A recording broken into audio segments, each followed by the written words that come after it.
I'm Anshuman. I've been an information security professional for with more than 15 years of experience in the cybersecurity industry. And today I'm here to speak about something that is very near and dear to my heart: the relationship between AI and security. And we'll see if we think AI is a friend or a foe.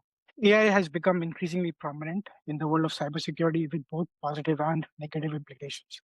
So I'm going to be sharing some of my thoughts on the good, the bad, and the ugly in this complex dynamics. So before we get started, a quick introduction. I know Anita has already gone through that, but yeah, I've worked in big enterprises and small startups, primarily in the product security role. So I've contributed in building secure products for big enterprises. I currently co-host a podcast on application security. And if you're interested to know more about me, you can go to my website. The link is there. Awesome. So AI is everywhere, right? From code assistants to chatbots, it's transforming how we build and secure systems in pretty much every industry. So in this presentation, we'll explore AI as a force multiplier, the good, how we can enhance our defenses, AI as a new target for hackers. There's obviously new vulnerabilities and new attack vectors with any new technology. And then AI as a wild card or what AI presents as a risk itself. I will share some of my own lessons learned from using AI pretty much on a daily basis since the past few years. And you don't need a PhD in AI or security to enjoy this. I've tried to keep it at a very high level. So if you're a product manager and engineer, you should be able to relate to most of the slides. Yeah. So first is AI as a tool, right? Or the good side, or how we can use AI to enhance security. AI is revolutionizing cybersecurity by automating threat detection, accelerating response times, and also enhancing our defensive capabilities. So, in this particular section, we'll kind of explore how AI can become the strongest ally in the security landscape and it can help us defend systems. The first thing I want to drive home is, this idea of AI as a sidekick that we need. AI isn't just sci-fi anymore. It's a tool in a toolbox. It's like a junior analyst that never sleeps. AI can help sift logs, review code, and flag issues at superhuman speed, right? It augments our abilities, helps find and fix issues faster. It does not necessarily replace us, but I think we should look at it as how can AI help work alongside us to have much bigger impact. So I have 6 use cases that I want to walk through, and these use cases are, use cases where I've personally been involved in, either at work or outside of work, where I know AI as a tool has really helped me become good at what I do on a daily basis, right? So the first, and again, since I have the application security, product security experience, so most of these use cases will be around product security, but there'll be a few slides which I'll cover about other use cases as well. The first use case is that of AI-powered architecture or design. Every company, they have this SDLC where every new feature or product which is supposed to be built, it goes through a process where you have a specification, you have a product requirements document. And as a security team of their organization, you're supposed to review these specifications to see how much of it is secure and call out any proactive risk. So how can AI help with this particular process? AI can read thousands of lines in any specification document or any product requirement specification, and it can highlight risk proactively because AI is good at summarizing large pieces of text, right? It also helps for these reviews to be more consistent, right? So if you ask a junior security engineer to review a specification versus a senior engineer, the outcomes might vary depending upon the skills and the expertise of that engineer, right? So now if you use AI as an initial stage, okay, here's a specification. Give me all the things that you think are risky or that we need to address, right? It brings in that consistency that could be helpful for both junior and senior engineers, right? So I think it's really important to know that as human beings, we are no longer blocked by 25, 30 pages worth of text. We can simply use AI to get a head start on doing these reviews. The second use case which I have is of I'm calling it AI native SAST or static analysis code scanning. Right? You can think of it like how can AI augment existing SAST scanners? Right? SAST scanners are tools that help you find vulnerabilities in the code itself. Right? But traditionally, these deterministic SAST engines they work based on rules. You write certain rules to find certain issues in the code base. But what happens is these rules are pretty narrowly scoped. You can find things like SQL injection, cross-site scripting, but in order to find high impactful issues like missing authentication, missing authorization, right? You basically need to have an engine that understands what the code is doing. And I think in those use cases, if you just pass a piece of code snippet in whatever language you have to AI can help you like summarize what is happening in the code, and you can ask it questions based on specific frameworks and your technology stack. So I think this is a very good use case where, apart from what you might already be doing for code scanning, if you add AI to it, it's actually going to help you find high impactful issues. The third use case is of automated vulnerability triaging and fixing. This, I'm sure, every company has struggled with, right? We've been in this world where there's like thousands of vulnerabilities being found on a daily basis, right? Whether they're application vulnerabilities or infrastructure, right? So imagine you've got 100 security findings from a scan, right? Instead of manually reading each through them, right? Using an AI to group them, and AI can help filter out duplicates. It can help rank them by severity, right? And it might even say, like, look, focus on these five first. They're critical and exploitable, right? And after the vulnerabilities triage, the AI can also draft a code fix. Engineers can get a head start on fixing. They don't need to stare at CW description for hours anymore, right?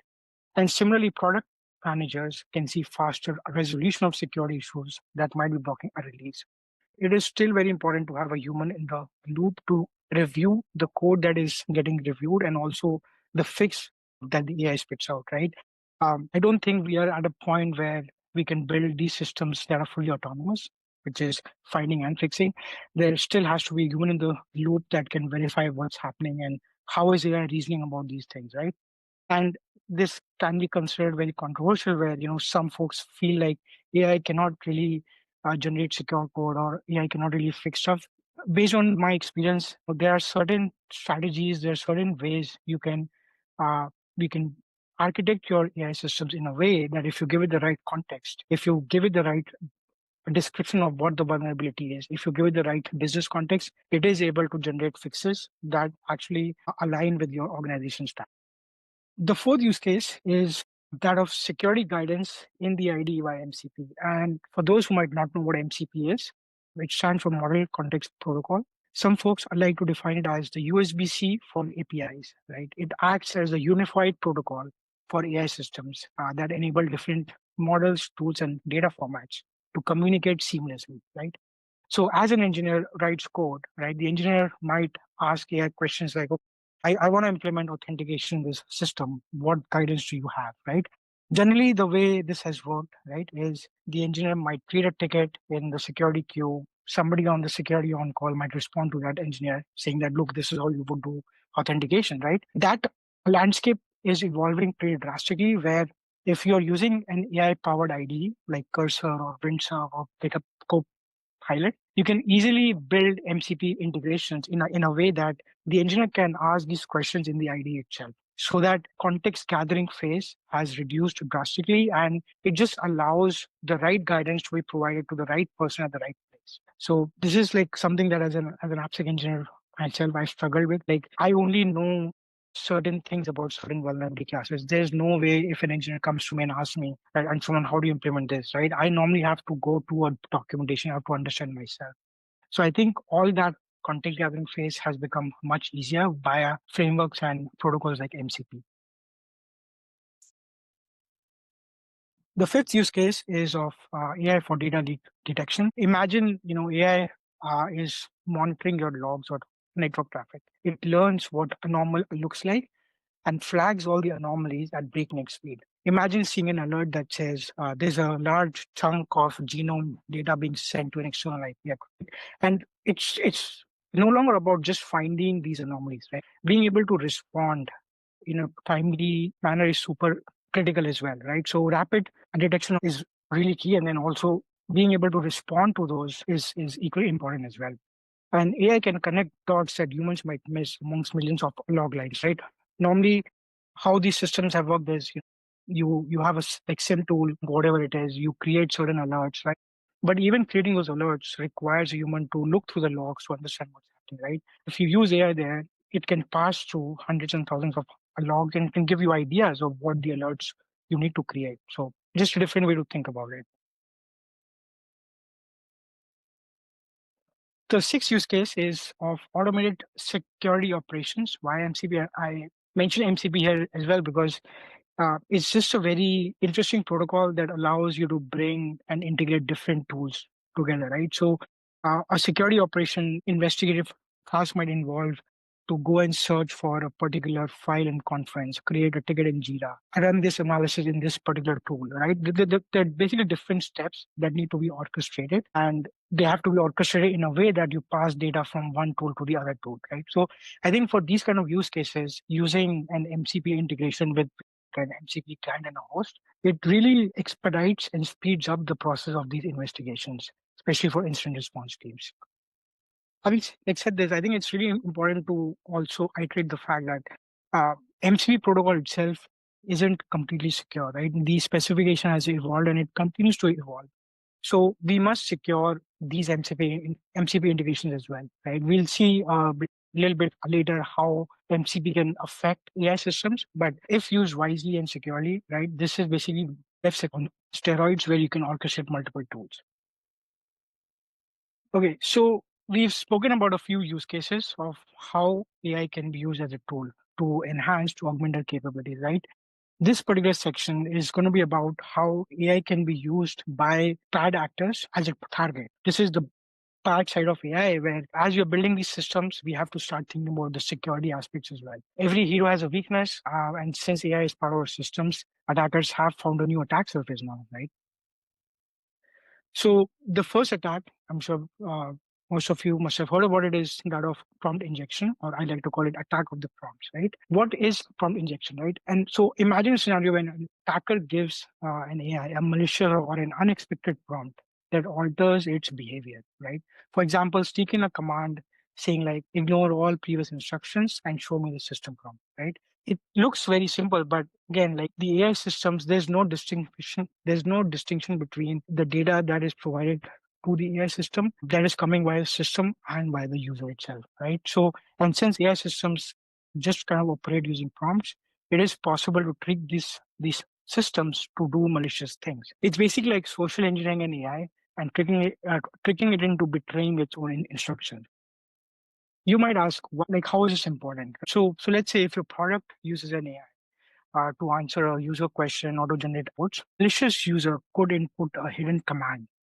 It could be in a support ticket or a comment field. And this malicious user input, it could cause AI to spill secrets or do something dangerous. AI models are highly susceptible to unexpected instructions. Right? So meaning a cleverly embedded command in data can make the model misbehave.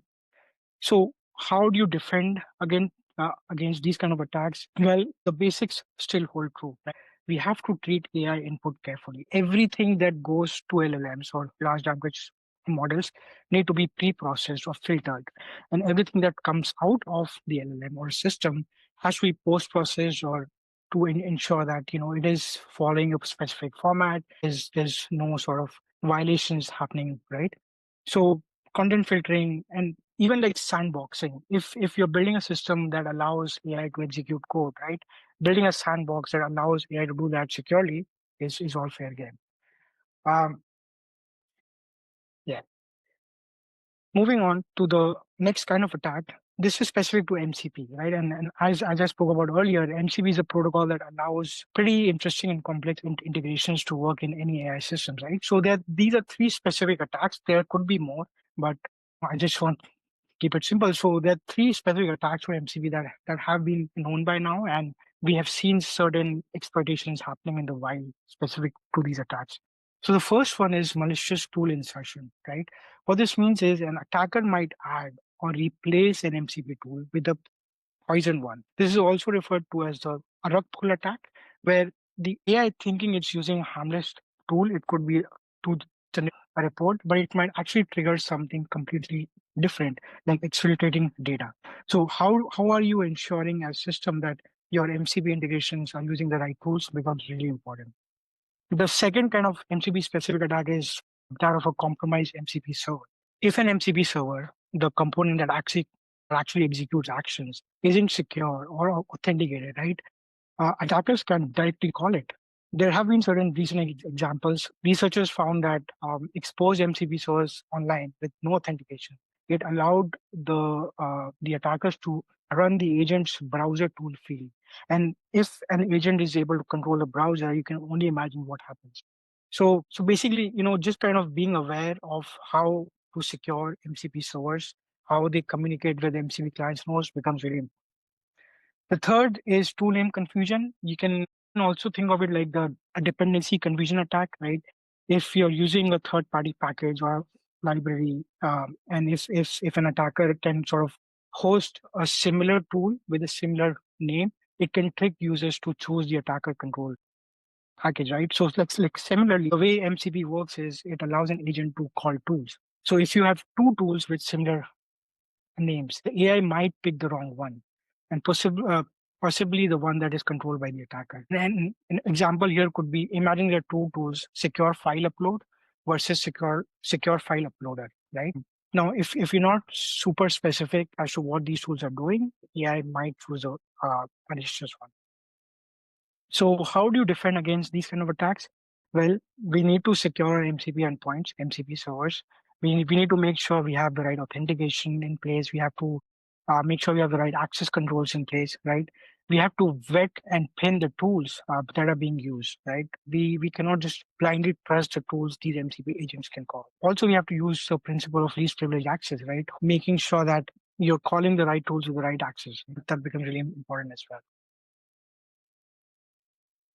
Moving on, the next class of attacks are of adversarial inputs and data poisoning, right? Attackers can feed AI models with inputs that are designed to fool them or degrade how they behave. This generally comes in these two flavors, right? So let's take the adversarial example right here. Imagine tiny crafted malicious characters in input that can cause big mistakes, right? The classic example here is that of adding a few pixels of noise to an image that's invisible to us human beings, but the AI thinks that a stop sign could be a speed limit sign, right? In this particular example, it might be a weird Unicode character or phrasing that as human beings, it's very difficult to differentiate, but as an AI, it actually responds to that, right? Speaking about the data poisoning, this is like poisoning the well, right? If attackers can influence the training data or the prompts context, they can plant backdoors. To give an example, they might insert many fake records in a training set so that the AI learns a harmful response whenever someone mentions the word genomics. Now, like suddenly your genomics, AI might output something crazy or insecure whenever it sees certain triggers inserted by the attacker. So how do you defend against these kind of attacks? Well, for adversarial inputs, using robust models and possibly input pre-processing, for example, removing all the weird characters which I mentioned, those become key steps in order to defend against the adversarial attacks. For data poisoning, curating the training data set itself, monitoring the model output for anomalies, is basically a cat and mouse game. As AI gets smarter, so do attackers' tricks, right? So it's really important to stay up to date. The next class of attacks is that of model theft and privacy specific attacks, right? So if your company trains a valuable model or uses an AI service, attackers might try to steal the model itself or the data it contains, right? There's something called model extraction. What it means is by querying an AI model repeatedly, treating it as a black box, attackers can often reverse engineer, copy, or learn the model's secret. You can think of it like API abuse, right? If the AI will answer lots of questions, a clever adversary can use those answers to reconstruct the model's behavior. This happened with GPT-3 clones. When OpenAI came with GPT-3, there were a bunch of GPT-3 clones surfacing around, right? And folks used the output to train smaller models that had the same experience. So that is for the model theft. For privacy-based attacks, right? AI models trained on sensitive data can unintentionally leak the data itself. An example here, an AI trained on internal document might, if prompted cleverly, resurface a chunk from a private file, right? It could be a snippet of source code or an employee's personal information. There was actually an incident where people found that a Microsoft Bing's early chatbot could be tricked to reveal confidential internal code names from its own training data, right? So it's really important to think about how you're training these models. and what goes inside the training data set itself. Um, how do you defend against these kind of attacks? Well, for model theft, think techniques like rate limiting, right, is probably very impactful. We don't want anybody to probe our AI millions of times, right? So simple limit, rate limitation controls actually apply here. And for the privacy-based attacks, there's a concept of differential privacy when training, right? So what it means is it doesn't memorize the exact data that goes in the training. Also, the most basic advice which I have is, users should not be putting secrets and companies' IP code in third-party AI tools. That goes without saying, because no matter what these frontier models promise that they don't train on our data, as users, that's the bare minimum we can do. All right. So we spoke about AI as a tool. We spoke about AI as a target. The third category is when AI itself becomes a source of risk or a threat, right? So this section will look at AI misuses and safety issues when AI goes from being a helpful sidekick to a potential loose cannon. Think of this as the part of the story where technology gets a little too smart for its own good. So the first thing that I want to discuss here is this problem of alignment, human alignment, right? It's basically asking whose side are you on AI? How do we ensure that AI's goals and behavior match our intentions and values of us as human beings? There are two particular examples that I would like to state here. Early on, conversational AI sometimes went off the rails. In one particular instance, the AI told a user it loved them and to leave their spouse because it wasn't aligned well with human norms. It was trying to be helpful, but in a very wrong way. The second example is that of Microsoft released an AI chatbot. I think it was called Tay on Twitter, and within 24 hours of learning from the internet, it started spewing offensive content. It actually learned too well from the trolls. It wasn't aligned to avoid hate speech, so it turned into a big PR nightmare for Microsoft. So, you know, basically all this is saying is without alignment between AI and humans, AI might inadvertently give dangerous advice. And an example could be, if you're asking AI, how do I build a nuclear bomb? Right? So if the AI can give you the recipe of how to build a bomb, that means it's not aligned with what it's supposed to be doing, right? It can exhibit bias or discrimination learned from its training data, and it can do anything unpredictable if given the right authority. So I think these concepts are very important to know as we are building systems and as we are using some of these models that come from these frontier labs. You might ask, okay, why is alignment really important, right? So, well, as we use AI in products, especially anything affecting health or safety, like genomic analysis or clinical decisions for your particular organization, we must ensure that AI doesn't go rogue or harmful, right? Even in automating security tasks, an aligned AI should know which lines to basically be inside, right? They should know which lines to not cross. So you might ask me, what do we do about the alignment problem, right? Like, what can we do about it?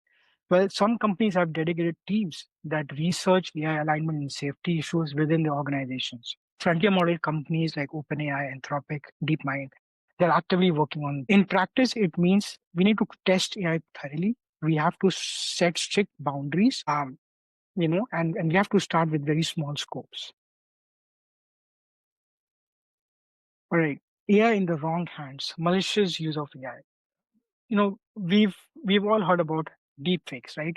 Deepfakes, I think, is the perfect example of this, where you can generate fake videos and audios. We are seeing this, on social media these days. Scammers have used AI to mimic a CEO's voice on the phone to fool employees into transferring money from one account to the other. Deepfake videos could spread disinformation or ruin reputations. So that's one example here. Second example is that of phishing and scam at scale, right?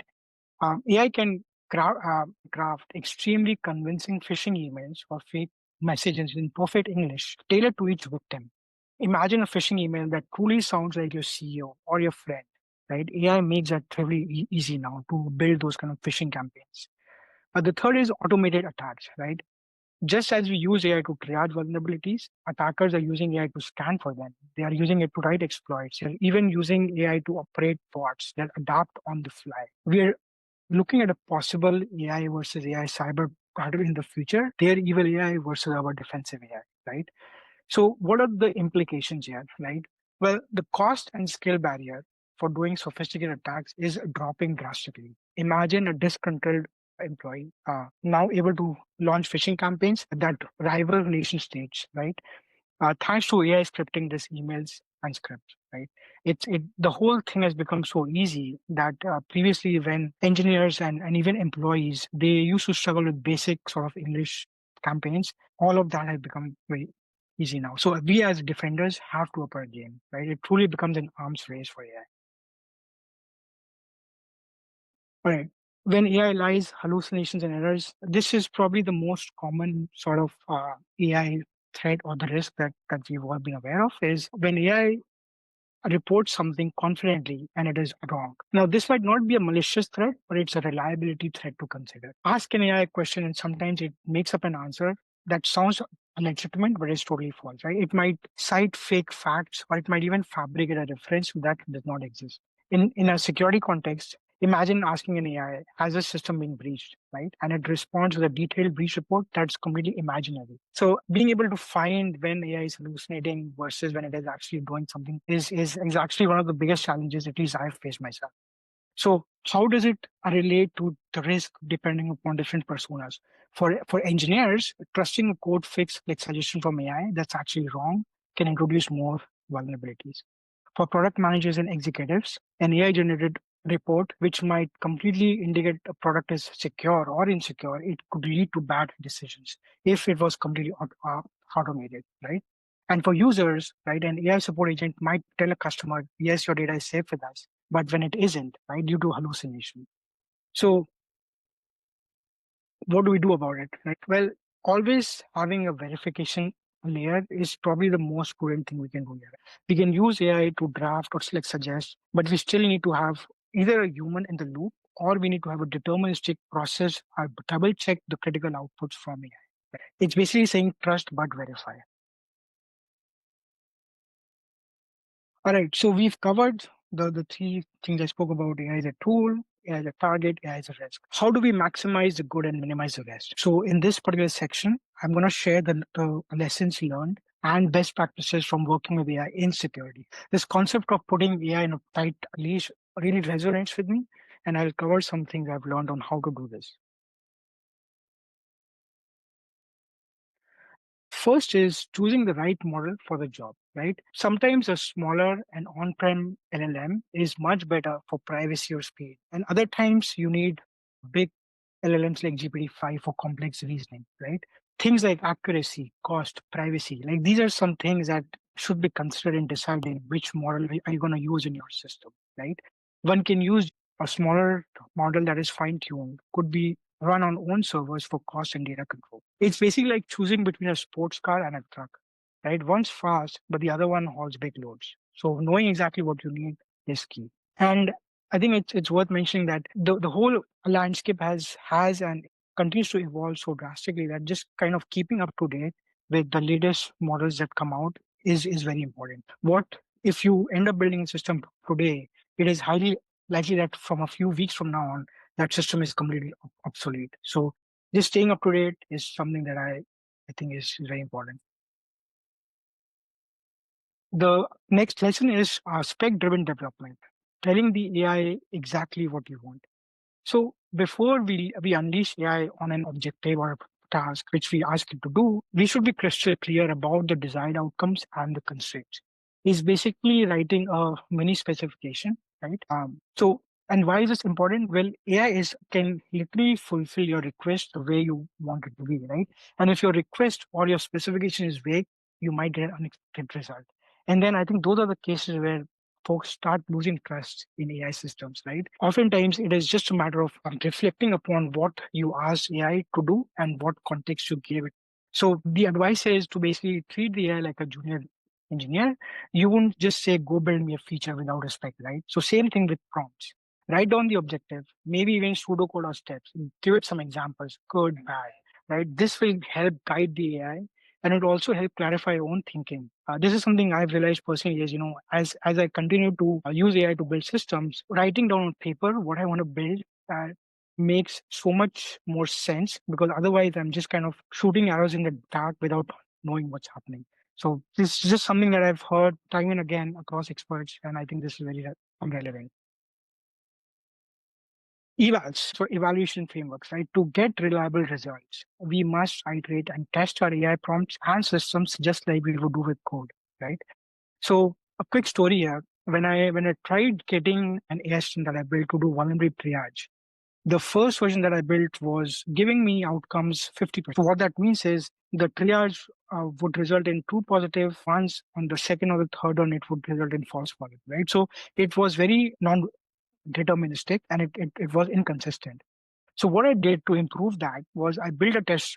I built a test of scenarios, right, where there were some easy vulnerabilities, some tricky ones, and some totally irrelevant ones, right.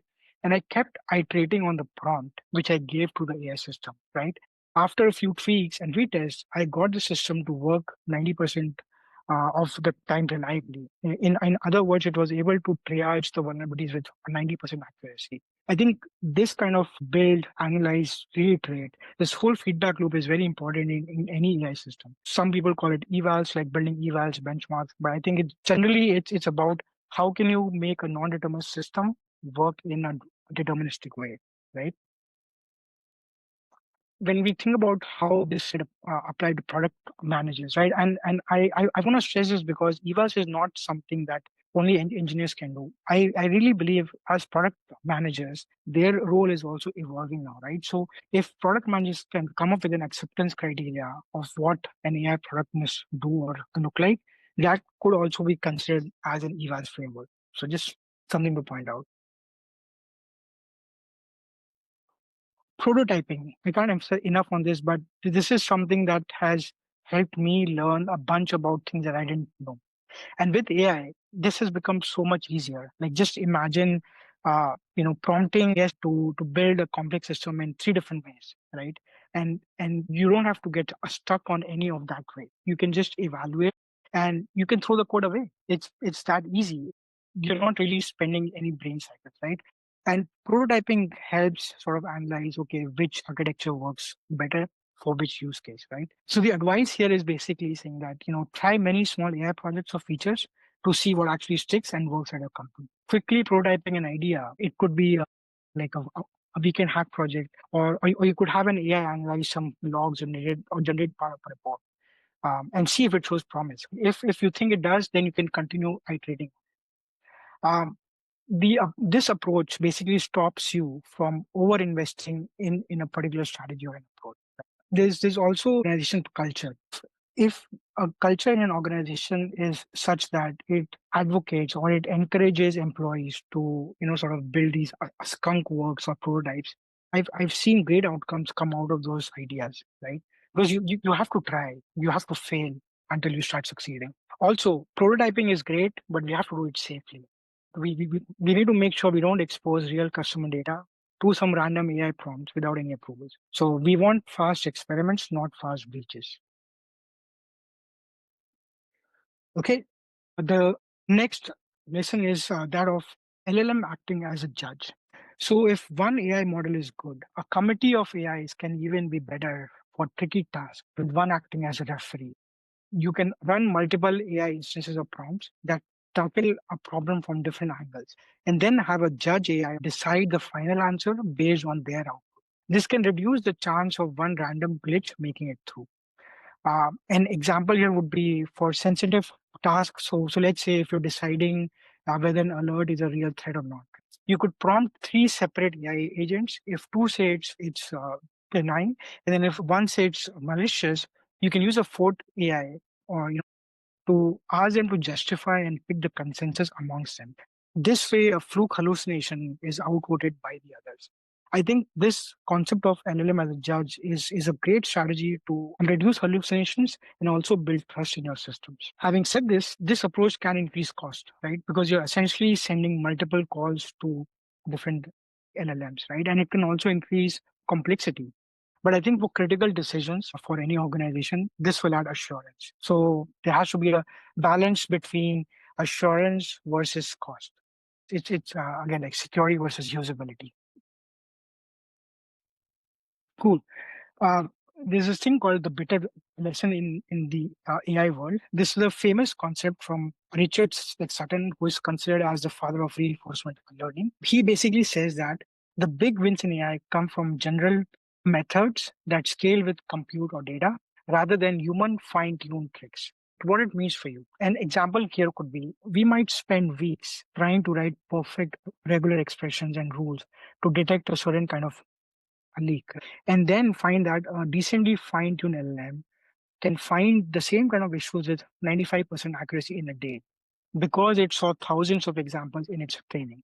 So the bitter lesson here is that our clever tricks can be outpaced by simple approaches that simply scale up, right? Another example is, let's say you build an AI native application using an older model, let's say GPT-3 or GPT 3.5, right?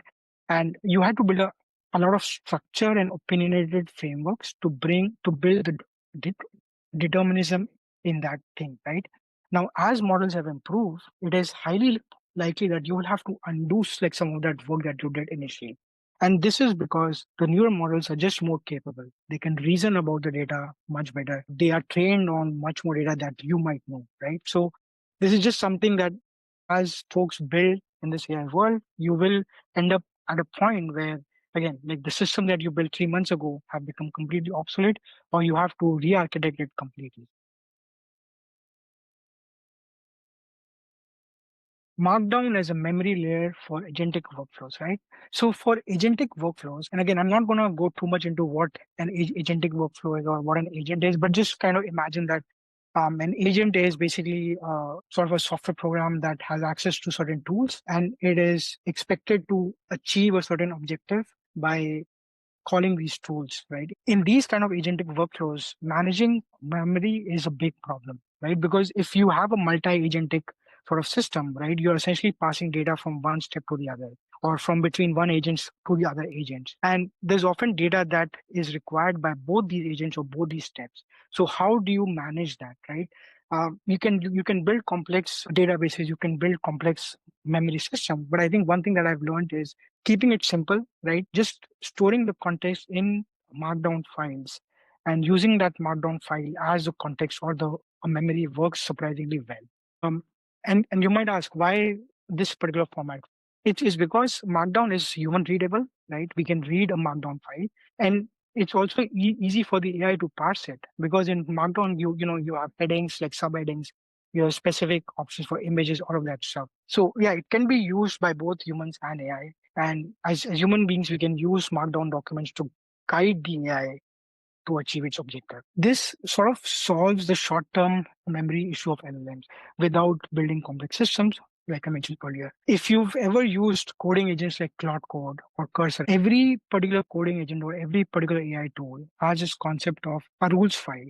Claude Code has Claude.md, Cursor has Cursor rules. You can think of it like what can you provide an AI system with the prompt that makes the AI agent smarter about the workflow itself. So just something to think about. Context engineering, I spoke about prompt engineering. I think this is something that you might hear quite a lot of, but the idea is simple that if you're building any AI based system, focusing on the context that you're giving to the system is the key. That will basically help decide whether the system is functional or not. So starting small, learning fast, and scaling wisely. Starting small doesn't mean thinking small. It's just about building a solid foundation to go big, right? So I would say take a small use case in your day-to-day life, try to use AI to solve that or automate it, and then learn from those mistakes or learn from those experiences, and then gradually expand the scope. That is something that is very important. Um, AI is a force multiplier. I think I've spoken about this enough. It's about the partnership between AI and human. Right? It's not about AI replacing humans. It's about how can you augment us, right? So yeah, uh, leveraging your data, train your own AI carefully, right? So basically, what this is referring to is every organization has a lot of data, whether it is security data or whether it is just generic customer data. And there are ways where you can build smarter AI systems by fine tuning or by training these systems on the data itself. So just a strategy to reduce cost, you can train and you can fine tune on your own infrastructure, and it helps with the accuracy as well. Balance autonomy with control. This is basically saying build systems with the strategy that you got to balance the deterministic along with the non determinism of systems, right? There are certain things that AI is really good at, right? Like summarizing long pieces of document, pattern recognition. Use AI for those use cases. But the other cases, if you might just want to do a simple calculation, right? You don't need AI for those. So finding the right balance is key here. Some closing thoughts. AI is powerful. We've seen some use cases where it can really help expedite security use cases. Having said that, AI is vulnerable. With any new technologies, there's new attack vectors, and we should be cognizant about that. And then finally, AI is at the end of the day a machine. It's not a human being. So it will need guidance. It will need guidance in a way that it can work along with you.